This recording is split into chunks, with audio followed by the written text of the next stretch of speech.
Champions ট্রফির আগে দুবাইয়ে একমাত্র প্রস্তুতি ম্যাচে পাকিস্তান শাইন্সের কাছে 7 উইকেটে হারল বাংলাদেশ। টস জিতে আগে ব্যাট করে প্রতিপক্ষকে 203 রানের টার্গেট দেয় নাজমুল শান্তর দল।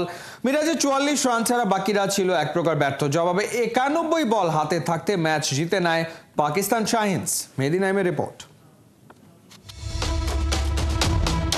চ্যাম্পিয়ন্স ট্রফির দামামা বাজছে।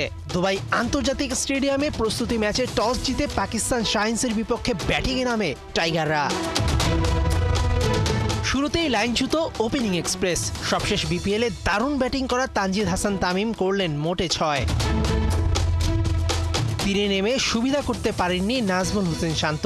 12 রানে আউট হয়ে তামিমের পথেই হেঁটেছেন বাংলার কাপ্তান।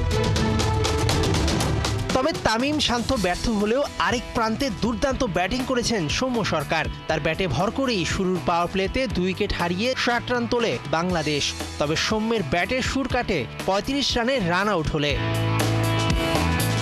মিরাজ সাজঘরে ফিরেছেন হাফ সেঞ্চুরি না পাওয়ার হতাশা নিয়ে। ইনিংস সর্বোচ্চ 44 রান এসেছে টাইগার অলরাউন্ডারের ব্যাট থেকে। মিডল অর্ডারে মুশফিক জাকের আলীদের রানের চাকা স্লিপ খেয়েছে।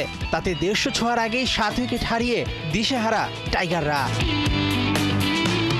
বাংলাদেশ শেষ পর্যন্ত 202 রান করতে পারে তানজিম সাকিবের 27 বলে 30 রান আর নাসুমের 15 রানে ভর করে। 70 বল হাতে থাকতেই অল আউট বাংলা। পাকিস্তান শাইন্সের হয়ে 43 রানে 4 উইকেট নিয়েছেন ওসামা। 203 রানের টার্গেটে ব্যাট করতে নেমে মিরাজ, নাহিদ রানা, তানজিম সাকিবরা উইকেট পেয়েছেন ঠিকই, তবে হার এড়াতে পারেনি। 2025 চ্যাম্পিয়ন্স ট্রফির শুরুর প্রস্তুতিটা ভালো হলো না। 20 ফেব্রুয়ারি দুবাইতে প্রথম ম্যাচে মাঠে নামবে টাইগাররা। মেহেদী নাইম, 71।